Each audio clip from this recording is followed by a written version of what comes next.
Hi friends, welcome back to ವಿಪ್ರತು story point. ಸ್ನೇಹಿತರೆ, ಒಲ್ಲದ ಒಲವಿನಲ್ಲಿ ಕಥಾ ಸರಣಿಯ 44ನೇ ಭಾಗವನ್ನ ನಾವಿವಾಗ ನೋಡ್ತಾ ಇದ್ದೀವಿ. ತಡ ಮಾಡದೆ ಕತೆಗೆ ಹೋಗೋಣ. ಪಾರ್ಟಿ ಪ್ರಾರಂಭವಾಗುವ ಸುಮಾರು ಅರ್ಧ ಗಂಟೆ ಕಳೆಯಿತು. ಸಾವಿರಾರು ಜನರು ಮಧ್ಯೆ ನಿಂತಿದ್ರು ಆಶಿಕ್ನ ಕಣ್ಗಳು ಮಾತ್ರ ಆ ಒಂದು ಮುಖಕ್ಕಾಗಿ ಹಂಬಲಿಸ್ತಾ ಇದ್ವು. ಆ ದಟ್ಟ ಸಮೂಹದಲ್ಲಿ ಅನ್ವಿತಾಳ ಒಂದೇ ಒಂದು ಸುಳಿವು ಸಿಗದೆ ಇರೋದು ಅವನನ್ನ ನಿರಾಶೆಗೊಳಿಸಿತ್ತು. ಅನ್ವಿತಾ ಉದ್ದೇಶಪೂರ್ವಕವಾಗಿಯೇ ತನ್ನನ್ನ ಭೇಟಿಯಾಗದಿರಲು ಪಾರ್ಟಿಯನ್ನ ತಪ್ಪಿಸಿರಬಹುದು ಎನ್ನುವ ಯೋಚನೆ ಅವನ ಮನಸ್ಸನ್ನ ಭಾರವಾಗಿಸ್ತು. ಇತ್ತ ಅನ್ವಿತಾ ಜನರ ಮಧ್ಯೆ ಉಳಿತಾ ತನಗೆ ಸಿಕ್ತಿದ್ದ ಈ ಪ್ರಸಿದ್ಧಿ, ಗೌರವ ಮತ್ತು ವಿಶೇಷ ಗಮನವನ್ನ ಪೂರ್ಣ ಹೃದಯದಿಂದ ಸಂಭ್ರಮಿಸ್ತಾ ಇದ್ಲು.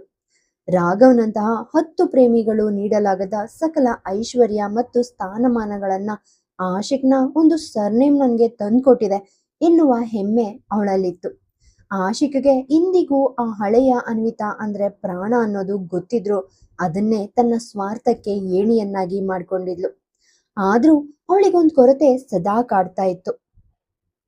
ತನ್ನ ಬಳಿ ಆಶಿಕ್ನ ಹೆಸರಿದೆಯೇ ಹೊರತು ಅವನ ಹೃದಯ ಇಂದಿಗೂ ಆ ಅನ್ವಿತಾಳ ಬಳಿಯೇ ಇದೆ ಎನ್ನುವ ಸತ್ಯ. ಆದ್ರೆ ಈಗ ರಾಘವ್ ತನ್ನ ಜೀವನಕ್ಕೆ ಮರಳಿದ ಮೇಲಂತೂ ಅವಳಿಗೆ ಆಶಿಕ್ನ ಬ್ಯಾಂಕ್ ಬ್ಯಾಲೆನ್ಸ್ ಬಿಟ್ರೆ ಬೇರೇನೂ ಮುಖ್ಯವಾಗಿರ್ಲಿಲ್ಲ. ಇನ್ನೊಂದ್ ಕಡೆ ಪಾರ್ಟಿಯ ಗದ್ದಲ ಇಷ್ಟವಿಲ್ಲದ ಅನ್ವಿತಾ ರಿಷಬ್ ಜೊತೆ ಪಕ್ಕದ ಟೇಬಲ್ ನಲ್ಲಿ ಕುಳಿತಿದ್ಲು. ಅಷ್ಟರಲ್ಲಿ ಶ್ರೇಷ್ಠ ಅಲ್ಲಿಗೆ ಬಂದ್ ಕುಳಿತ್ಲು. ಅವ್ರ ಮುಂದೆ ವೈನ್ ಇಲ್ದಿರೋದನ್ನ ನೋಡಿ ಮಾಣಿಯನ್ನ ಕರೆದು 2 ಗ್ಲಾಸ್ ಆಮದು ಮಾಡಿದ ಬೆಲೆ ಬಾಳುವ ವೈನ್ ತರಿಸಿದ್ಲು. ಹೇ ಡ್ಯೂಡ್, ಯೌವನದಲ್ಲಿ ಇದ್ಕೊಂಡು ಇದೇನು ಹಳೆ ಕಾಲದ ಆಲೋಚನೆ? ನಮ್ ಹೊಸ ಬಾಸ್ನ ಸ್ಪೆಷಲ್ ಕಲೆಕ್ಷನ್ ಇಂದ ಬಂದಿರೋ ಇಂಪಾರ್ಟೆಂಟ್ ವೈನ್ ಇದು. ಇದನ್ನ ಬೇಡ ಅಂತ ಬಾಸ್ಗೆ ಅಪಮಾನ ಮಾಡಬೇಡ ಅಂತ ಶ್ರೇಷ್ಠ ಚೇಷ್ಟೆ ಮಾಡಿದಾಗ ಅನ್ವಿತಾ ಮತ್ತು ರಿಷಬ್ ಇಬ್ರು ಮನ್ಸಾರೆ ನಕ್ರು. ಅಷ್ಟರಲ್ಲಿ ಆಶಿಕ್ನ ಕಾರ್ಯದರ್ಶಿ ಅವನ ಬಳಿ ಬಂದು, ಸರ್, ನೀವು ಕೇಳಿದ ಆ ಎಂಪ್ಲಾಯಿ ಬಯೋಡೇಟಾ ಫೈಲ್ ಇಲ್ಲಿದೆ, ಈಗಲೇ ಕೊಡ್ಬೇಕಾ ಅಂತ ಕೇಳ್ದ. ಆಶಿಕ್ ತಕ್ಷಣ ಬೇಡ, ಆ ಫೈಲನ್ನ ಆಫೀಸ್ನಲ್ಲೇ ಇಡು ಅಂತ ಮೆಲ್ಲಗೆ ಆದೇಶಿಸಿದ. ಅನ್ವಿತಾಳ ಬಗ್ಗೆ ತಾನು ಮಾಹಿತಿ ಸಂಗ್ರಹಿಸ್ತಿರೋದು ಬೇರೆಯವರಿಗೆ ತಿಳಿದ್ರೆ ಗಾಳಿ ಮಾತುಗಳು ಶುರುವಾಗಿ ಅನ್ವಿತಾಗೆ ತೊಂದರೆಯಾಗಬಹುದು ಎನ್ನುವ ಎಚ್ಚರಿಕೆ ಅವನಿಗಿತ್ತು. ಸರಿಯಾಗಿ ಅದೇ ಕ್ಷಣಕ್ಕೆ ಆಶಿಕ್ನಿಂದ ಸ್ವಲ್ಪ ದೂರದಲ್ಲಿ ತನ್ನ ಫ್ರೆಂಡ್ಸ್ ಜೊತೆ ಫೋಟೋ ಕ್ಲಿಕ್ಕಿಸ್ಕೊಳ್ತಿದ್ದ ಅನ್ವಿತಾಳ ಕಣ್ಗಳು ಟೇಬಲ್ ಬಳಿ ನಗ್ತಾ ಕುಳಿತಿದ್ದ ಅನ್ವಿತಾಳ ಮೇಲೆ ಬಿದ್ದು ಅವಳು ಆಘಾತದಿಂದ ಕಣ್ಣುಚ್ಕೊಂಡು ನೋಡಿದ್ಲು. ಇವಳು ಇವಳು ಅನ್ವಿತಾ ಅಲ್ವಾ? ಇವಳು ಇಲ್ಲಿಗೆ ಬಂದ್ಲು ಎಂದು ಅನ್ವಿತಾಳ ಬಾಯಿಂದ ಉದ್ಗಾರ ಹೊರಬಿತ್ತು. ಅವಳ ಧ್ವನಿ ಕೇಳಿ ಆಶಿಕ್ ಕೂಡ ಆ ಕಡೆ ನೋಡ್ದ. ರಿಷಬ್ ಜೊತೆ ಮಾತಾಡ್ತಾ ಮಂದಹಾಸ ಬೀರ್ತಿದ್ದ ಅನ್ವಿತಾಳನ್ನ ಕಂಡ ಕ್ಷಣ ಆಶಿಕ್ನ ಇಡೀ ದಿನದ ಆಯಾಸ ಮರೆತು ಹೋಯ್ತು. ತನ್ನ ಜೀವವೇ ತಡೆ ಹಿಡಿದಂತೆ ಭಾಷವಾಗಿ ಆಶಿಕ್ ತನ್ನನ್ನೇ ಮರೆತು ಅವಳ ಕಡೆ ಹೆಜ್ಜೆ ಹಾಕ್ದ. ತನ್ನ ಎದುರು ಆಶಿಕ್ ಬಂದು ನಿಂತಿದ್ದನ್ನ ಕಂಡ ಅನ್ವಿತಾ ದಿಗ್ಭ್ರಮೆಗೊಂಡ್ಳು. ತಾನು ಎದ್ದು ನಿಲ್ಲಬೇಕೆಂಬ ಕನಿಷ್ಠ ಸೌಜನ್ಯವನ್ನು ಮರೆತು ಕುಳಿತಿದ್ದ ಅವಳಿಗೆ ಶ್ರೇಷ್ಠ ಮೊಣಕೈಯಿಂದ ತಟ್ಟಿದಾಗ್ಲೆ ತಾನು ಬಾಸ್ ಮುಂದೆ ಕುಳಿತಿದ್ದೇನೆ ಎಂಬ ಅರಿವಾಗಿ ತಟ್ಟನೆ ಎದ್ದು ನಿಂತ್ಲು. ಆಶಿಕ್ ಸೌಮ್ಯವಾಗಿ, ಹಲೋ ಡಾಕ್ಟರ್, ನಿಮ್ಮನ್ನ ನೋಡಿ ತುಂಬಾ ಖುಷಿ ಆಯ್ತು ಅಂತ ರಿಷಬ್ಗೆ ಕೈ ಚಾಚ್ದ. ರಿಷಬ್ ನಗ್ತಾ, ಮಿಸ್ಟರ್ ಜೋಯಿಶ್, ನೀವು ಕರೆದ್ಮೇಲೆ ಬರದೇ ಇರೋಕೆ ಸಾಧ್ಯನಾ? ಅನ್ವಿತಾ ನಿಮ್ಗಾಗಿ ಥ್ಯಾಂಕ್ಸ್ ಹೇಳೋಕೆ ಹೂಗುಚ್ಛ ತರಬೇಕು ಅಂತ ಪಟ್ ಹಿಡ್ದಿದ್ಲು. ಆ ಹೂಗಳನ್ನ ಕಾರ್ನಲ್ಲೇ ಮರ್ತ್ ಬಂದಿದ್ದೀನಿ, ಈಗ್ಲೇ ತಗೊಂಡ್ ಬರ್ತೀನಿ ಅಂತ ಕಾರ್ನತ್ತ ನಡೆಯಲು ಅನುವಾದ. ಹೊರಡುವಾಗ, ಶ್ರೇಷ್ಠ ಅವರೇ, ಪಾರ್ಕಿಂಗ್ ಜಾಗ ಸ್ವಲ್ಪ ಕನ್ಫ್ಯೂಸ್ ಇದೆ, ನನ್ ಜೊತೆ ಬರ್ತೀರಾ ಅಂತ ಶ್ರೇಷ್ಠಳನ್ನು ಕರ್ಕೊಂಡು ಹೋದ. ರಿಷಬ್ ಬೇಕಂತಾನೆ ಆಶಿಕ್ ಮತ್ತು ಅನ್ವಿತಾಗೆ ಪ್ರೈವಸಿ ಕೊಡೋಕೆ ಈ ನಾಟಕ ಮಾಡಿದಾನೆ ಅನ್ನೋದು ಅನ್ವಿತಾಗೆ ತಕ್ಷಣ ಅರ್ಥ ಆಯ್ತು. ಈಗ ಅಲ್ಲಿ ಆಶಿಕ್ ಮತ್ತು ಅನ್ವಿತಾ ಮಾತ್ರ ಉಳಿದಿದ್ರು. ಅನ್ವಿತಾ ಅಲ್ಲಿಂದ ಕಾಲ್ ತೆಗೆಯೋಕೆ ನೋಡಿದಾಗ ಆಶಿಕ್ ಅವಳ ಮಣಿಕಟ್ಟನ್ನ ಹಿಡಿದು ನಿಲ್ಲಿಸ್ದ. ಅನ್ವಿತಾ ಪ್ಲೀಸ್, ಒಮ್ಮೆ ನನ್ನ ಮಾತು ಕೇಳು, ನನ್ಗೆ ನಿನ್ ಜೊತೆ ಒಂಟಿಯಾಗಿ ಮಾತಾಡ್ಬೇಕು ಎಂದು ಬಾಲಿಶವಾಗಿ ಬೇಡ್ಕೊಂಡ. ಅನ್ವಿತಾ ಮೆಲ್ಲನೆ ಆಶಿಕ್ನ ಕೈಯನ್ನ ತನ್ನ ಮಣಿಕಟ್ಟಿನಿಂದ ಬಿಡಿಸಿ ಕೆಳಗಿಳಿಸಿದ್ಲು. ಯಾರೂ ಗಮನಿಸದಂತೆ ನಕಲಿ ನಗೆಯನ್ನ ಮುಖದ ಮೇಲೆ ಇಟ್ಕೊಂಡು, ಆಶಿಕ್ ಅವ್ರೆ, ನಿಮ್ಗೊಂದಲ್ಲ ನನ್ಗೆ ಅರ್ಥ ಆಗುತ್ತೆ. ನನ್ನ ಉತ್ತರ ಇಂದಿಗೂ ಒಂದೇ, ನನಗೆ ನಿಮ್ ಮೇಲೆ ಯಾವುದೇ ಕೋಪ ಇಲ್ಲ. ಪರಿಸ್ಥಿತಿಯ ಆತ್ರದಲ್ಲಿ ನೀವು ಹಾಗೆ ನಡ್ಕೊಂಡಿದ್ದೀರಾ. 6 ವರ್ಷಗಳ ಕಾಲ ಅವಳಿಗಾಗಿ ಕಾಯ್ತಿದ್ದ ನೀವು ಅವಳು ವಾಪಸ್ ಬಂದಾಗ ನನ್ನನ್ನ ದೂರವಿಟ್ಟಿದ್ದು ಸಹಜ. ದಯವಿಟ್ಟು ಕ್ಷಮೆ ಕೇಳಿ ನನ್ನನ್ನ ಮುಜುಗರಕ್ಕೀಡು ಮಾಡಬೇಡಿ ಅಂತ ಕಣ್ಣೀರ್ ತಡೆದು ಕಠಿಣವಾಗಿ ಹೇಳಿದ್ಲು.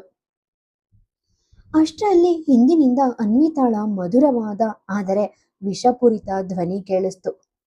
ಹೋ ಅನ್ವಿತಾ, ನೀನ್ ಇಲ್ಲಿದ್ಯಾ? ನಿನ್ನ ಮತ್ತೆ ನೋಡ್ತೀನಿ ಅನ್ಕೊಂಡಿರ್ಲಿಲ್ಲ. ನಿನ್ನಿಂದಾಗಿನೇ ನನ್ಗೆ ನನ್ ಆಶು ವಾಪಸ್ ಸಿಕ್ಕಿದ್ದು. ನಿನ್ ಉಪಕಾರ ನನ್ ಮೇಲಿದೆ ಎನ್ನುತ್ತಾ ಅನ್ವಿತಾ ಬಂದು ಆಶಿಕ್ನ ತೊಳನ್ನ ಬಿಗಿಯಾಗಿ ಹಿಡ್ಕೊಂಡು ನಿಂತ್ಲು. ಆಶಿಕ್ ಆಘಾತದಿಂದ ನೋಡ್ತಾ ಇದ್ದಾಗೇನೆ ಅನ್ವಿತಾ ತನ್ನ ಕಪಟ ನಾಟಕವನ್ನ ಎಲ್ಲರ ಮುಂದೆ ಪ್ರದರ್ಶಿಸೋಕೆ ಶುರು ಮಾಡಿದ್ಲು. ನೋಡನ್ವಿತಾ, ಆವತ್ತು ನೀನು ಆಶಿಕ್ನನ್ನ ಆಸ್ಪತ್ರೆಗೆ ಸೇರಿಸಿದ್ದು ಕೇವಲ ಕಾಕತಾಳೀಯವಾಗಿರ್ಬಹುದು, ಆದ್ರೆ ಆ ಅವಕಾಶವನ್ನ ನೀನು ಬಳಸ್ಕೊಂಡ್ ರೀತಿ ಶ್ಲಾಘನೀಯ. ನಿಹಾರಿಕಾ ಅಮ್ಮ ತನ್ನ ಮಗನ್ಗೆ ಹಳೆಯ ನೆನಪುಗಳನ್ನ ತರೋಕೆ ನನ್ ಗುರುತನ್ನೇ ನಿನ್ಗೆ ನೀಡಿದ್ರು. ಆದ್ರೆ ನನ್ ಆಶು ನಿನ್ನಲ್ಲಿಯೂ ನನ್ನನ್ನೇ ಕಂಡ್ಕೊಂಡ. ಇಷ್ಟು ದಿನ ನನ್ನ ಹೆಸರಿನಲ್ಲಿ ಅವನ ಜೊತೆ ಬಾಳದ್ಮೇಲೆ ನಿನ್ಗ ಅವನ ಮೇಲೆ ಬಾಂಧವ್ಯ ಬೆಳೆದಿರೋದು ಸಹಜ. ಆಶಿಕ್ ಅಷ್ಟು ಸ್ವೀಟ್ ಅಲ್ವಾ? ಆದ್ರೆ ಅವನ್ ಲೈಫ್ನಲ್ಲಿರೋ ಏಕೈಕ ಪ್ರೀತಿ ಅಂದ್ರೆ ಅದು ನಾನ್ ಮಾತ್ರ ಅನ್ನೋದು ನಿನಗೂ ಗೊತ್ತು ಅಂತ ವಿಷ ಕಾರದ್ಲು. ಅಷ್ಟಕ್ಕೆ ನಿಲ್ಲದ ಅನ್ವಿತಾಳ ದೃಢತೆಯನ್ನೇ ಮುರಿಯೋಕೆ ಮುಂದಾದ್ಲು. ನನ್ ಗುರುತನ್ನ ಬಳಸಿ ನೀನು ಇಷ್ಟು ದಿನ ಆಶು ಜೊತೆ ಇದ್ಮೇಲೆ ನಾನು ವಾಪಸ್ ಬಂದಾಗ ನೀನು ಓಡ್ ಹೋಗಿದ್ದು ಸರಿ ಬಿಡು. ಆದ್ರೂ ನಿನ್ಗೆ ಪ್ರತಿಯಾಗಿ ಬೇಕಾದದ್ದು ಸಿಕ್ತಲ್ವಾ? ಜೋಯಿಸ್ ಫ್ಯಾಮಿಲಿ ಬಿಸ್ನೆಸ್ ಕಾಲೇಜ್ನಲ್ಲಿ ನಿನ್ಗೆ ಫ್ರೀ ಎಜುಕೇಶನ್ ಸಿಕ್ತು, ಫ್ರೀಯಾಗಿ ಫ್ಲಾಟ್ ಸಿಕ್ತು. ಈಗ ಅದೇ ಕಂಪ್ನಿಲಿ ಕೆಲ್ಸನೂ ಸಿಕ್ಕಿದೆ. ಇಷ್ಟೆಲ್ಲ ಸಿಕ್ಮೇಲೆ ನಾನ್ ನಿನ್ಗೆ ಧನ್ಯವಾದ ಹೇಳೋ ಅಗತ್ಯ ಇಲ್ಲ ಅನ್ಸುತ್ತೆ. ಅನ್ವಿತಾಳ ಕಣ್ಣುಗಳಲ್ಲಿ ನೀರು ತುಂಬಿ ಬಂದ್ರು ಅವಳು ಕಲ್ಲಿನಂತೆ ನಿಂತಿದ್ಲು. ಅನ್ವಿತಾ ಆಶಿಕ್ನ ತೋಳನ್ನ ಬಿಟ್ಟು ಅನ್ವಿತಾಳ ಭುಜದ ಮೇಲೆ ಕೈಯಿಟ್ಟು ಅತ್ಯಂತ ದರ್ಪದಿಂದ ಕೆನ್ನೆಗೆ ಬಾರಿಸುವಂತೆ ಅಸಹ್ಯವಾಗಿ ಹೇಳಿದ್ಲು. ಛೇ ಅನ್ವಿತಾ, ಬೇಸರ ಮಾಡ್ಕೋಬೇಡ. ನೀನೇನ್ ಕಳ್ತನ ಮಾಡಿಲ್ಲ ಬಿಡು. ನಿನ್ಗೆ ಗಂಡನೇ ಇಲ್ಲ. ಬೇರೆ ಹೆಂಗಸಿಗಾಗಿ ನಿನ್ನನ್ನ ಮನೆಯಿಂದ ಹೊರ ಹಾಕಿದಾನೆ ಅಂತ ಕೇಳ್ಪಟ್ಟೆ. ಅಂತಹ ಪರಿಸ್ಥಿತಿಯಲ್ಲಿ ಬದುಕೋಕೆ ಬೇರೆ ದಾರಿ ಇಲ್ಲದೆ ನೀನು ಜೋಯಿಶ್ ಫ್ಯಾಮಿಲಿ ಸಹಾಯ ಪಡೆದೆ. ಅದ್ರಲ್ಲಿ ತಪ್ಪೇನಿದೆ? ಯಾಕಶು, ನಾನ್ ಹೇಳಿದ್ದು ಸರಿ ತಾನೆ ಅಂತ ಆಶಿಕ್ನತ್ತ ತಿರುಗಿದ್ಲು. ಸ್ವಾಭಿಮಾನಕ್ಕೆ ಏಟ್ ಬಿದ್ದ ಈ ಕ್ಷಣದಲ್ಲಿ ಅನ್ವಿತಾಗೆ ತಕ್ಷಣವೇ ಕಪಾಳ್ ಮೋಕ್ಷವಾಯಿತು. ಯಾರೋ ಅತ್ಯಂತ ಬಲವಾಗಿ ಅವಳ ಕೆನ್ನೆಗೆ ಬಾರಿಸಿದ್ರು. ಏಟಿನ ರಭಸಕ್ಕೆ ಅನ್ವಿತಾಗೆ ಒಂದು ಕ್ಷಣ ತಲೆ ತಿರುಗದಂತಾಯ್ತು. ಅನ್ವಿತಾಳ ಕೆನ್ನೆಗೆ ಬಿದ್ದ ಆ ದೊಡ್ಡ ಸಪ್ಪಳ ಕೇವಲ ಅವಳೊಬ್ಬನಷ್ಟೇ ಅಲ್ಲ, ಅಲ್ಲಿ ಸೇರಿದ್ದ ಇಡೀ ಜನಸ್ತೋಮವನ್ನೇ ಬೆಚ್ಚಿ ಬೀಳಿಸ್ತು. 2 ಕ್ಷಣಗಳ ನಂತರ ಆ ಹೊಡೆತದ ಉರಿ ಅವಳ ಕೆನ್ನೆಯಿಂದ ಕಿವಿಗಳವರೆಗೆ ಹಬ್ತು. ನಡುಕ್ತಾ ಮೇಲೆ ನೋಡಿದ ಅನ್ವಿತಾಳ ಗಂಟಲಿನಲ್ಲಿ ಆಘಾತದಿಂದ ಮಾತುಗಳೇ ಹೊರಡ್ಲಿಲ್ಲ. ಅವಳ ಕಣ್ಣೆದುರು ನಿಂತಿದವರು ಬೇರೆ ಯಾರೂ ಅಲ್ಲ, ಸ್ವತಃ ನಿಹಾರಿಕಾ ಜೋಯಿಶ್. ಕೋಪದಿಂದ ಕೆಂಪಾಗಿದ್ದ ಮುಖ, ಕೆರಳಿದ ಕಣ್ಗಳು ಮತ್ತೆ ಉರಿತಾ ಇರೋ ನೋಟದಿಂದ ನಿಹಾರಿಕಾ ನಿಂತಿದ್ದನ್ನ ಕಂಡು ಅನ್ವಿತಾಳ ದೇಹ ಮಾತ್ರ ಅಲ್ಲ, ಆತ್ಮವೇ ನಡುಗು ಹೋಯ್ತು. ಇಲ್ಲಿಯವರೆಗೆ ನಿಹಾರಿಕರ ನಗುವ ಮುಖ ಮತ್ತು ಪ್ರೀತಿಯನ್ನ ಮಾತ್ರ ಕಂಡಿದ್ದ ಅನ್ವಿತಾಗೆ ಅವರ ಈ ರೌದ್ರವತಾರ ಕಂಡು ತನ್ನ ಆಟ ಮುಗಿತು ಎಂಬ ಸತ್ಯ ಅರಿವಾಯ್ತು. ಅನ್ವಿತಾಳೇನಾದ್ರೂ ಮಾತಾಡೋಕೆ ಬರುವಷ್ಟರಲ್ಲಿ ನಿಹಾರಿಕಾ ತಮ್ಮ ತುಟಿಗಳ ಮೇಲೆ ಬೆರಳಿಟ್ಟು ಕಟ್ನಿಟ್ಟಾಗಿ ಮೌನವಾಗಿರುವಂತೆ ಸನ್ನೆ ಮಾಡಿದ್ರು. ನಂತರ ಕೋಪದಿಂದ ಕೂಗುತ್ತಾ ನುಡಿದ್ರು, ಎಚ್ಚರಿಕೆ ಅನ್ವಿತಾ, ಇನ್ನೊಂದು ಮಾತಾಡಿದ್ರೆ ನಾನೇನು ಮಾಡ್ತೀನಿ ಅಂತ ನನಗೂ ಗೊತ್ತಿಲ್ಲ. ಆಫೀಸ್ ಎಂಪ್ಲಾಯಿಗಳಿಗಾಗಿ ಏರ್ಪಡಿಸಿದ್ದ ಇಷ್ಟು ದೊಡ್ಡ ಪಾರ್ಟಿಯನ್ನ ನೀನ್ ಈ ರೀತಿ ಹಾಳು ಮಾಡಿದ್ಯಾ. ನೀನಲ್ಲಿ ಸ್ವಲ್ಪನಾದ್ರೂ ನಾಚಿಕೆ ಘನತೆ ಉಳಿದಿದ್ರೆ ಸದ್ದಿಲ್ದೆ ಹೋಟೆಲ್ಗೆ ಹೋಗು, ಅಲ್ಲಿಗೆ ಬಂದು ಮಾತಾಡೋಣ. ಅನ್ವಿತಾ ದಿಗ್ಭ್ರಮೆಗೊಂಡು ಸಹಾಯಕ್ಕಾಗಿ ಆಶಿಕ್ ಕಡೆ ನೋಡಿದ್ಲು. ಒಂದು ಕಾಲದಲ್ಲಿ ತನ್ನ ಮೇಲೆ ಬೀಸುವ ಗಾಳಿಯಿಂದಲೂ ಕಾಪಾಡೋಕೆ ಬರ್ತಿದ್ದ ಆಶಿಕ್ ಇಂದು ತನ್ನ ತಾಯಿ ತನ್ನ ಕೆನ್ನೆಗೆ ಬಾರಿಸಿದ್ರು ಯಾವುದೇ ಪ್ರತಿಕ್ರಿಯೆ ನೀಡದೆ ಕಲ್ಲಾಗಿ ನಿಂತಿದ್ದ. ಅಹಂಕಾರದಿಂದ ಅವಳನ್ನೇ ದಿಟ್ಟಿಸ್ತಿದ್ದ ಆಶಿಕ್ ತನ್ನ ತಾಯಿ ಮಾಡಿದ ಕೆಲಸ ತನ್ನ ಉದ್ದೇಶವನ್ನು ಪೂರೈಸಿದೆ ಎಂಬಂತೆ ಮೌನವಾಗಿ ಬೆಂಬಲಿಸ್ತಿದ್ದ. ಅವನು ಸಮಾಧಾನವಾಗಿ, ಅನ್ವಿತಾ, ಅಮ್ಮ ಹೇಳಿದ್ದು ಸರಿ. ನೀನ್ ಈಗ್ಲೇ ಹೋಟೆಲ್ಗೆ ಹೋಗು, ನಾವು ಅಲ್ಲೇ ಮಾತಾಡೋಣ. ಇವತ್ತು ನಿನ್ನ ಎಲ್ಲ ಮಿತಿಗಳನ್ನ ಮೀರಿದ್ಯಾ ಎಂದು ತನ್ನ ಡ್ರೈವರ್ ಸುಮಂತ್ಗೆ ಕಾಲ್ ಮಾಡಿ ಅನ್ವಿತಾಳನ್ನ ಹೋಟೆಲ್ ಕರ್ಕೊಂಡು ಹೋಗೋಕೆ ಆದೇಶ ಕೊಟ್ಟ. ಇನ್ನು ಅಲ್ಲಿ ನಿಂತ್ರೆ ತನ್ನ ಉಳಿದ ಮರ್ಯಾದೆಯು ಮಣ್ಣಾಗುತ್ತೆ ಅಂತ ಅನ್ವಿತಾಗೆ ತಿಳಿದು ಯಾವುದೇ ಪ್ರತಿ ಮಾತಾಡದೆ ಮುಖದಲ್ಲಿ ಉಳಿದ ನಗುವನ್ನ ತಂದ್ಕೊಳ್ಳೋಕೆ ಯತ್ನಿಸ್ತಾ ಅವಳು ಸುಮಂತ್ ಜೊತೆ ಅಲ್ಲಿಂದ ಹೊರಟು ಹೋದ್ಲು. ಅವಳು ಹೋಗ್ತಾ ಇದ್ದಂತೆ ಅಲ್ಲಿದ್ದ ಜನರ ಕಣ್ಗಳೆಲ್ಲವೂ ಅವಳ ಮೇಲೇನೆ ಇದ್ವು. ಅವಳು ತಲೆ ತಗ್ಸಿ ಅಪರಾಧಿಯಂತೆ ನಡೆದು ಹೋದ್ಲು.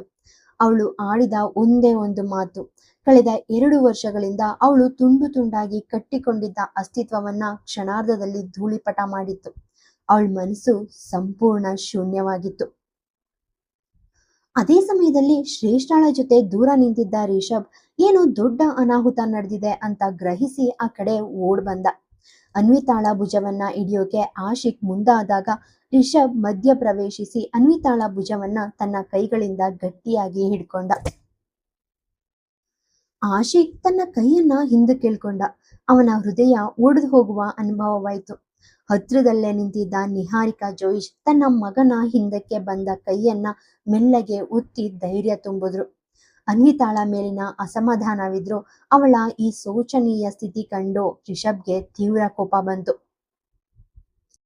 ಆಶಿಕ್ ರಿಷಬ್ಗೆ ಸಮಾಧಾನದಿಂದ, ಡಾಕ್ಟರ್ ರಿಷಬ್, ನಾನ್ ನಿಮ್ಗೆ ಎಲ್ಲವನ್ನ ವಿವರವಾಗಿ ಹೇಳ್ತೀನಿ. ಸದ್ಯಕ್ಕೆ ನೀವು ಅನ್ವಿತಾಳನ್ನ ಇಲ್ಲಿಂದ ಶಾಂತವಾದ ಜಾಗಕ್ಕೆ ಕರ್ಕೊಂಡು ಹೋಗಿ. ಅವಳಿಗೆ ಲಾಂಜ್ ಇದೆ, ಅಲ್ಲಿ ಅವಳಿಗೆ ವಿಶ್ರಾಂತಿ ಸಿಗುತ್ತೆ. ಅಮ್ಮ ಹೇಳೋದು ಅದನ್ನೇ. ನಾನು ಅತಿಥಿಗಳನ್ನ ಮ್ಯಾನೇಜ್ ಮಾಡಿ ಈಗಲೇ ಬರ್ತೀನಿ ಅಂತ ಹೇಳ್ದ. ನಿಹಾರಿಕಾ ಕೂಡ, ಹೌದು ರಿಷಬ್, ನಾನ್ ನಿಮ್ಮೊಂದಿಗೆ ಬರ್ತೀನಿ ಅಂತ ಹೇಳಿದ್ರು. ರಿಷಬ್ ಅನ್ವಿತಾಳ ಪರ್ಸ್ ಮತ್ತು ಫೋನ್ ಎತ್ಕೊಂಡು ನಿಹಾರಿಕಾ ಜೊತೆ ಅನ್ವಿತಾಳನ್ನ ಕಟ್ಟಡದ ಒಳಗೆ ಕರ್ಕೊಂಡು ಹೋದ. ಅವರಿಬ್ರು ತೆರಳುವುದನ್ನ ನೋಡಿದ ಆಶಿಕ್ ಭಾರವಾದ ಹೃದಯದಿಂದ ವೇದಿಕೆಯ ಕಡೆಗೆ ಹೆಜ್ಜೆ ಹಾಕ್ತ. ಮೈಕ್ ಕೈಗೆತ್ಕೊಂಡು ಅಲ್ಲಿದ್ದ ಅತಿಥಿಗಳೆಲ್ಲರ ಗಮನ ಸೆಳೀತಾ ಗದ್ಗದಿತನಾಗಿ ಮಾತನಾಡೋಕೆ ಶುರು ಮಾಡ್ದ. ಈ ಪಾರ್ಟಿಯ ಸೌಂದರ್ಯವನ್ನ ಹೀಗೆ ಹಾಳು ಮಾಡಿದ್ದಕ್ಕಾಗಿ ನಿಮ್ಮೆಲ್ಲರಲ್ಲೂ ಕ್ಷಮೆ ಕೋರ್ತೀನಿ. ನಿಮ್ ಮನ್ಸಿನಲ್ಲಿ ಹಲವು ಪ್ರಶ್ನೆಗಳಿರೋದು ನನಗ್ ಗೊತ್ತು. ಆದ್ರೆ ಇಲ್ಲಿ ನಡೆದ ಎಲ್ಲವೂ ಯಾರೋ ಒಬ್ಬರ ಜೀವನದ ಅರ್ಧ ಸತ್ಯ ಮಾತ್ರ. ಅದರ ಸಂಪೂರ್ಣ ಸತ್ಯ ತಿಳಿದವರು ಕೆಲವರೇ, ಅದರಲ್ಲಿ ನಾನು ಒಬ್ಬ. ಕಥೆಯನ್ನ ಹೇಳಿದ ರೀತಿ ಮತ್ತು ವಾಸ್ತವದಲ್ಲಿ ಅದನ್ನ ಬದುಕಿದ ರೀತಿ ಎರಡೂ ಬೇರೆ ಬೇರೆ. ಆದ್ರೆ ಇವತ್ತು ನನ್ನ ಕಾರಣದಿಂದಾಗಿ ನಾನು ದೇವರಿಗಿಂತ ಹೆಚ್ಚಾಗಿ ಗೌರವಿಸುವ ವ್ಯಕ್ತಿಯ ಮೇಲೆ ಕೆಸರು ಎರಚಲ್ಪಟ್ಟಿದೆ. ನಾನು ಈಗಲೂ ಮೌನವಾಗಿದ್ರೆ ಅದು ಆ ವ್ಯಕ್ತಿಗೆ ಮಾಡುವ ದೊಡ್ಡ ಅನ್ಯಾಯವಾಗುತ್ತೆ. ಮಾಧ್ಯಮದವರು, ಆಫೀಸ್ನವರು ಎಲ್ಲರೂ ಇದ್ದೀರಿ. ನಿಮ್ಗೆ ಸತ್ಯ ತಿಳಿದ ಕ್ಷಣ ನಾನು ಆಡಿದ ಪ್ರತಿ ಪದದ ಅರ್ಥವೂ ಅರ್ಥ ಆಗುತ್ತೆ. ಹೇಗಾದ್ರೂ ಇದು ನನ್ನ ಪರ್ಸನಲ್ ಸಮಸ್ಯೆ.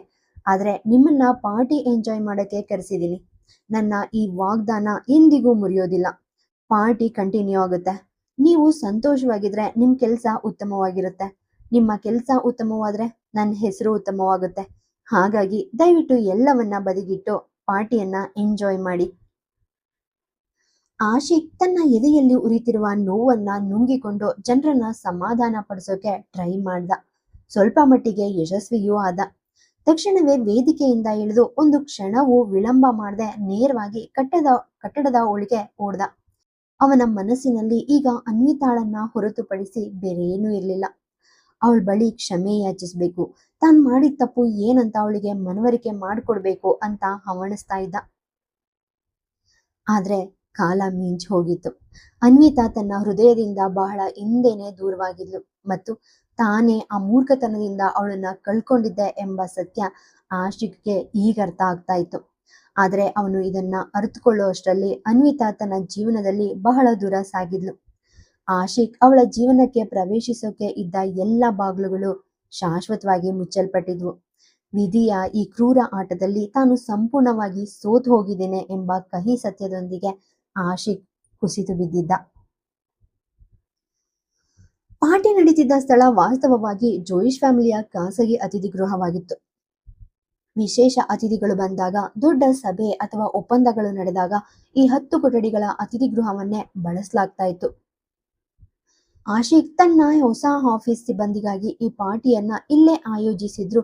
ತಾನ್ ಮಾತ್ರ ಹೋಟೆಲ್ನಲ್ಲಿ ತಂಗಿದ್ದ. ಆಶಿಕ್ ಕಟ್ಟಡದ ಒಳಗೆ ಕಾಲಿಟ್ಟ ತಕ್ಷಣ ಸ್ವಾಗತಕಾರಳು ನಗುತ್ತಾ ಬಾಸ್ನನ್ನ 8ನೇ ಕೊಠಡಿಯತ್ತ ನಡೆಸ್ಕೊಟ್ಲು. ಆಶಿಕ್ 8ನೇ ಕೊಠಡಿಯ ಬಾಗಿಲನ್ನ ಮೆಲ್ಲಗೆ ತಳ್ಳಿದಾಗ ಅನ್ವಿತಾ ಹಾಸಿಗೆ ಮೇಲೆ ಕುಳಿತು ರಿಷಬ್ನ ಎದೆಗೆ ತಲೆ ಇಟ್ಟು ಕಣ್ಣೀರಿಡ್ತಾ ಇರೋದು ಕಾಣಿಸ್ತು. ಆ ದೃಶ್ಯ ಕಂಡ ಆಶಿಕ್ನ ಹೃದಯ ಕ್ಷಣಕಾಲ ಸ್ತಬ್ಧವಾಯಿತು. ಅದೇ ಸಮಯದಲ್ಲಿ ರಿಷಬ್ನ ಕಣ್ಣುಗಳು ಆಶಿಕ್ನ ಮೇಲೆ ಬಿದ್ವು. ರಿಷಬ್ ತಕ್ಷಣ ಅನ್ವಿತಾಳನ್ನ ಪಕ್ಕಕ್ಕೆ ಸರಿಸಿ ಬಾಗ್ಲಲ್ಲಿ ನಿಂತಿದ್ದ ಆಶಿಕ್ನನ್ನ ನೋಡಿ, ಹಾ ಮಿಸ್ಟರ್ ಜೋಯಿಶ್, ಒಳಗ್ ಬನ್ನಿ, ಅಲ್ಲೇಕ್ ನಿಂತಿದ್ದೀರಾ ಅಂದ. ಅನ್ವಿತಾ ತಕ್ಷಣ ಕಣ್ಣೀರ್ ಒರೆಸ್ಕೊಂಡು ರಿಷಬ್ನಿಂದ ದೂರ ಸರಿದ್ಲು. ಆಶಿಕ್ ಹಿಂಜರಿಕೆಯಿಂದಲೇ ಒಳಬಂದು ಅನ್ವಿತಾಳ ಎದುರಿದ್ದ ಕುರ್ಚಿಯ ಮೇಲೆ ಕುಳಿತ. ಅನ್ವಿತಾ ತಲೆ ತಗ್ಸಿ ಕುಳಿತಿದ್ಲು. ಕೊಠಡಿಯಲ್ಲಿದ್ದ ಬಿಗುವಿನ ವಾತಾವರಣ ತಿಳಿಗೊಳಿಸೋಕೆ ರಿಷಬ್, ಮಿಸ್ಟರ್ ಜೋಯಿಶ್, ನಿಮ್ ತಾಯಿ ಹೊರಗ್ ನಡೆದ ಘಟನೆಯ ಬಗ್ಗೆ ನನ್ಗೆ ತಿಳಿಸಿದ್ರು. ಯಾರನ್ನಾದ್ರೂ ಹೀಗೆ ಸಾರ್ವಜನಿಕವಾಗಿ ಅವಮಾನಿಸೋದು ನೀಚ ಕೃತ್ಯ. ಆ ಅನ್ವಿತಾ ತನ್ನ ಅಹಂಕಾರದಿಂದ ಅನ್ವಿತಾಳನ್ನ ನಿಂದಿಸಿದ್ಲು. ಆದ್ರೆ ನಿಮ್ಮೇಲೂ ನನಗೆ ದೂರಿದೆ ಮಿಸ್ಟರ್ ಜೋಯಿಶ್. ಅವಳು ಅಷ್ಟೆಲ್ಲ ಮಾತಾಡ್ತಿದ್ರು, ನೀವು ಒಂದೇ ಒಂದ್ ಮಾತಾಡ್ಲಿಲ್ಲ. ನಿಹಾರಿಕಾ ಮೇಡಮ್ ಬರ್ದೇ ಇದ್ದಿದ್ರೆ ಅವಳು ಇನ್ನೂ ಕೆಳಮಟ್ಟಕ್ಕೆ ಇಳಿತಾ ಇದ್ಲು. ಯಾರನ್ನಾದ್ರೂ ಪ್ರೀತಿಸೋದು ಬೇರೆ, ಕಣ್ಣು ಮುಚ್ಕೊಂಡು ಪೂಜಿಸೋದು ಬೇರೆ. ಒಬ್ಬ ಸೈಕಿಯಾಟ್ರಿಸ್ಟ್ ಆಗಿ ಹೇಳ್ತಿದ್ದೀನಿ, ನಿಮ್ಗೂ ಎಲ್ಲೋ ತಪ್ಪಾಗ್ತಿದೆ ಅಂತ ಗಂಭೀರವಾಗಿ ನುಡ್ದ. ಮೌನವಾಗಿದ್ದ ಆಶಿಕ್ ಅಪರಾಧಿಯಂತೆ ತಲೆ ತಗ್ಸಿ ರಿಷಬ್ನ ಮಾತುಗಳನ್ನ ಕೇಳಿಸ್ಕೊತಾ ಇದ್ದ. ರಿಷಬ್ನ ಕೋಪ ಹೆಚ್ಚಾಗ್ತಿರೋದನ್ನ ಕಂಡ ಅನ್ವಿತಾ ಅವನ ಮಣಿಕಟ್ಟನ್ನ ಹಿಡಿದು, ರಿಷಬ್ ಅವ್ರೆ, ಇರ್ಲಿ ಬಿಡಿ, ನಾವು ಮನೆಗೆ ಹೋಗೋಣ, ಮಕ್ಕಳು ಕಾಯ್ತಿರ್ತಾರೆ ಅಂತ ಎದ್ ನಿಲ್ಲೋಕೆ ಟ್ರೈ ಮಾಡಿದ್ಲು. ಆದ್ರೆ ರಿಷಬ್ನ ಸಹನೆಯ ಗಡಿ ಮೀರಿತ್ತು.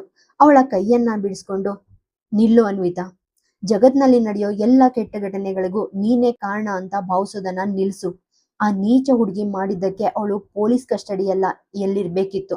ನೀನ್ ಕೇವಲ ಆಫೀಸ್ ಪಾರ್ಟಿಗೆ ಬಂದಿದ್ಯಾ, ತಪ್ಪೇನ್ ಮಾಡಿದ್ಯಾ? ಒಳ್ಳೆತನಕ್ಕೂ ಮೂರ್ಖತನಕ್ಕೂ ವ್ಯತ್ಯಾಸ ಇದೆ. ಅವಳು ನಿನ್ ಮೇಲೆ ಕೆಸ್ರೆರ್ಚಿದಾಳೆ. ಅವಳು ಎಲ್ರ ಮುಂದೆ ಕ್ಷಮೆ ಕೇಳಲೇಬೇಕು. ಅವಳಾಗ್ ಬಂದ್ ಕೇಳ್ತಾಳೋ ಅಥವಾ ಮಿಸ್ಟರ್ ಜೋಯಿಶ್ ಕ್ಷಮೆ ಕೇಳಿಸ್ತಾರೋ ಅವ್ರಿಗ್ ಬಿಟ್ಟಿದ್ದು. ಯಾಕಂದ್ರೆ ಈ ಎಲ್ಲಾ ಗೊಂದಲಕ್ಕೂ ಇವರೇ ಮೂಲ ಕಾರಣ ಅಂದ. ರಿಷಬ್ ಇಷ್ಟೊಂದು ಕೋಪಗೊಂಡಿದ್ದನ್ನ ಅನ್ವಿತಾ ಎಂದೂ ನೋಡಿರ್ಲಿಲ್ಲ. ಅವಳು ರಿಷಬ್ನ 2 ಕೈಗಳನ್ನ ಹಿಡಿದು, ರಿಷಬ್ ಅವ್ರೆ, ನನ್ಗೆ ಅರ್ಥ ಆಗುತ್ತೆ. ಆದ್ರೆ ನಾನು ಅವಳಂತೆ ಕೆಳಮಟ್ಟಕ್ಕಿಳಿದ್ರೆ ಅವಳಿಗೂ ನನಗೂ ಏನ್ ವ್ಯತ್ಯಾಸ? ನಿಹಾರಿಕಾ ಮೇಡಮ್ ಈಗಾಗ್ಲೇ ಎಲ್ರ ಮುಂದೆ ಅವಳಿಗೆ ಸೂಕ್ತವಾದ ಪಾಠ ಕಲಿಸಿದ್ದಾರೆ. ಸ್ವಂತ ಭಾವಿ ಸೊಸೆಗೆ ಅತ್ತೆಯೇ ಎಲ್ರ ಮುಂದೆ ಕಪಾಳ ಮೋಕ್ಷ ಮಾಡಿದಕ್ಕಿಂತ ದೊಡ್ಡ ಶಿಕ್ಷೆ ಬೇರೊಂದಿಲ್ಲ.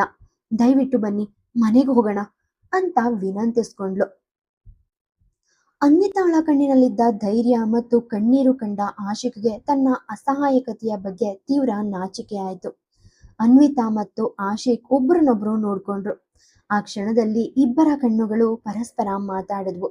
ವರ್ಷಗಳ ಹಂಬಲ, ನೋವು ಮತ್ತು ಅಪೂರ್ಣ ಪ್ರೀತಿ ಆ ಕಣ್ಣುಗಳಲ್ಲಿ ಎದ್ದು ಕಾಣ್ತಾ ಇತ್ತು. ಅನ್ವಿತಾ ಏನೋ ಹೇಳೋಕೆ ತುಟಿ ತೆರೆಯುವಷ್ಟರಲ್ಲೇ ಅವಳ ಕಣ್ಣು ಮುಂದೆ ಕತ್ತಲೆ ಆವರಿಸ್ತು. ರಿಷಬ್ನ ಕೈಯಲ್ಲಿದ್ದ ಅವಳ ಹಿಡಿತ ಸಡಿಲವಾಗಿ ಅವಳು ಕುಸಿದ್ ಬಿದ್ಲು. ಎದುರಲ್ಲೇ ನಿಂತಿದ್ದ ಆಶಿಕ್ ಒಂದು ಕ್ಷಣವೂ ತಡ ಮಾಡದೆ ಅವಳನ್ನ ತನ್ನ ತೋಳ್ಗಳಲ್ಲಿ ಹಿಡ್ಕೊಂಡ. ಅನ್ವಿತಾ ಸಂಪೂರ್ಣವಾಗಿ ಮೂರ್ಛೆ ಹೋಗಿದ್ಲು. ಆಶಿಕ್ ನೆಲದ ಮೇಲೆ ಕುಳಿತು ಅವಳ ತಲೆಯನ್ನ ತನ್ನ ಮಡ್ಲಲ್ಲಿಟ್ಕೊಂಡು, ಡಾಕ್ಟರ್, ಅವಳಿಗೇನಾಯ್ತು? ಪ್ಲೀಸ್ ನೋಡಿ ಬೇಗ ಅಂತ ಆತಂಕದಿಂದ ಕಿರಿಸ್ದ. ಆಗ ರಿಷಬ್ ಸಮಾಧಾನವಾಗಿ ಆಶಿಕ್ನ ಪಕ್ಕದಲ್ಲಿ ಕುಳಿತು, ಮಿಸ್ಟರ್ ಜೋಯಿಶ್, ಚಿಂತೆ ಮಾಡೋ ಅಗತ್ಯ ಇಲ್ಲ. ಅನ್ವಿತಾ ಕಳೆದ 2 ವರ್ಷಗಳಿಂದ ತೀವ್ರ ಮಾನಸಿಕ ಒತ್ತಡ ಮತ್ತೆ ನರ್ವಸ್ ಬ್ರೇಕ್ ಡೌನ್ ನಿಂದ ಬಳಲ್ತಾ ಇದ್ದಾಳೆ. ಆಫೀಸ್ನಲ್ಲಿ ನಡೆದ ಘಟನೆಯಿಂದ ಅವಳಿಗೆ ತೀವ್ರ ಒತ್ತಡವಾಗಿತ್ತು. ಅದಕ್ಕೆ ನಾನು ಸ್ವಲ್ಪ ಸಮಯದ ಹಿಂದೆ ಅವಳಿಗೆ ಸೆಡೇಟಿವ್ ಇಂಜೆಕ್ಷನ್ ನೀಡಿದ್ದೆ. ಈ ದೀರ್ಘ ಸಂಭಾಷಣೆಯ ಉದ್ದೇಶ ಅವಳನ್ನ ಪೂರ್ತಿಯಾಗಿ ರಿಲ್ಯಾಕ್ಸ್ ಮಾಡೋದಾಗಿತ್ತು. ಈಗ ಅವಳಿಗೆ ವಿಶ್ರಾಂತಿ ಅಗತ್ಯ ಇದೆ ಅಂದ. ನಂತರ ರಿಷಬ್ ಅನ್ವಿತಾಳನ್ನ ಹಾಸಿಗೆಯ ಮೇಲೆ ಮಲಗಿಸಿ, ನಾನು ಕಾರ್ ತರ್ತೀನಿ, ಮನೆ ಕರ್ಕೊಂಡು ಹೋಗ್ತೀನಿ ಅಂತ ಅನ್ವಿತಾಳನ್ನ ಮಲಗಿಸಿ ಕೋಣೆಯಿಂದ ಹೊರಬಂದ. ರಿಷಬ್ ಹೊರಬಂದು ತಿರುಗಿ ನೋಡಿದಾಗ ಆಶಿಕ್ ಅನ್ವಿತಾಳ ಬಳಿ ನಿಂತು ಬಾಗಿ ಅವಳ ಹಣೆಗೆ ಪ್ರೀತಿಯಿಂದ ಮುತ್ತಿಡ್ತಾ ಇದ್ದ. ಆಶಿಕ್ನ ಕಣ್ಣುಗಳಲ್ಲಿ ನೀರಿತ್ತು. ಈ ದೃಶ್ಯ ಕಂಡ ರಿಷಬ್ನ ಮುಖದಲ್ಲಿ ತೃಪ್ತಿಯ ನಗು ಮೂಡ್ತು. ಅಷ್ಟರಲ್ಲಿ ಕಾರಿಡಾರ್ನಲ್ಲಿ ನಿಹಾರಿಕಾ ಜೋಯಿಶ್ ನಿಂತಿದ್ರು. ರಿಷಬ್ ನಿಹಾರಿಕಾರತ್ತ ನೋಡಿ ಥಮ್ಸ್ ಅಪ್ ತೋರಿಸ್ದ. ನಿಹಾರಿಕಾ ಕೈ ಮುಗ್ದು ಧನ್ಯವಾದ ತಿಳಿಸಿದ್ರು. ರಿಷಬ್ ಹೊರಗೆ ಬಂದು ಕಾರಿನ ಬಳಿ ನಿಂತು ತೆರೆದ ಆಕಾಶವನ್ನ ನೋಡ್ತಾ ಅನ್ವಿತಾಳ ಉಜ್ವಲ ಭವಿಷ್ಯಕ್ಕಾಗಿ ಪ್ರಾರ್ಥಿಸಿದ. ಆಶಿಕ್ ಮತ್ತು ಅನ್ವಿತಾ ಒಂದಾಗುತ್ತಾ ಇದ್ದಾರೆಂಬ ಖುಷಿ ಇದ್ರು ತನ್ನ ಹೃದಯದ ಮೂಲೆಯಲ್ಲಿದ್ದ ಸಣ್ಣ ನೋವು ಕಣ್ಣೀರಾಗಿ ಹೊರಬಂತು.